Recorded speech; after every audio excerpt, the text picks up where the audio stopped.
Three পিসের লাগে jewellery কে পরে? না, থ্রি পিসের লাগে জুয়েলারি না। আজকে বানাবো আম্বানি ফ্যামিলির জুয়েলারি ব্লাউজ। ওটা আম্বানি ফ্যামিলি দিয়ে হইলেও এখন জুয়েলারি ব্লাউজ ট্রেন্ডিং। এই যে ঈশা আম্বানি, জাহ্নবী কাপুর, দেন আমাদের মিথিলা আপু, সবারই কিন্তু দারুণ লাগতেছে। এত কথা না কই লঞ্চ শুরু করি। প্রথমে আমার বাসায় থেকে একটা জুয়েলারি দিয়ে গলার ডিজাইনটা দিব এবং সেইটার মাপ দিয়ে আমি ব্লাউজের গলা কাটতেছি। যেহেতু আমি প্রফেশনাল না এবং আমার লাগে এক্সট্রা কেউ বানাইবে না, সেহেতু আমার নিজেরটা নিজেরই বানাইতে হবে। টেন টানা এই যে আমাকে ব্লাউজ রেডি, এখন শুধু জুয়েলারি কিনে আনার পালা। আর যার লেগে কইবার যাবো সেই নিউ মার্কেট গাউসিয়া। এইখানে সকালবেলা ঢুকলে আমার বেরোইতে বেরোইতে সন্ধ্যা হয়ে যায় শুধু এই হাবি জাবি খুঁজে বের করতে। আরে ভাই, কোনো কিছু ম্যাচিং করা কি এত ইজি? ঘন্টার পর ঘন্টা ধরে খুঁজো, সেইগুলো আবার সুন্দর করে ভিডিও করে রাখো, কারণ আপনার কাছে শেয়ার তো করা লাগবে ওইগুলো। এন্ড আমার কিন্তু কোনো চিন্তা নাই, সকাল দিয়ে সন্ধ্যা পর্যন্ত আমি আনলিমিটেড ভিডিও করতে পারি, আমার ফোনের চার্জ শেষ হয়। কারণ আমার কাছে আছে 7000 mAh ব্যাটারির Oppo A6, যেটার সকালবেলা একবার চার্জ দিয়ে নিয়ে বাসা থেকে বের হইলে আর সারাদিনে কোনো ফোনের চার্জ দিয়ে প্যারা নাই। আরো ইন্টারেস্টিং ব্যাপার হইলো গিয়া রিভার্স চার্জিং সিস্টেম এবং এরকম একটা প্রিমিয়াম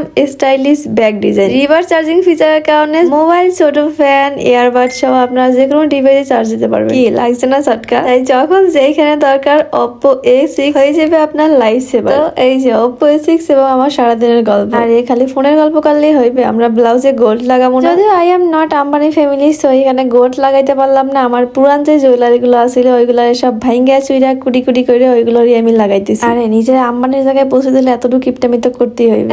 টেন টানা এই যে আমার Oppo A6 আমার আউট।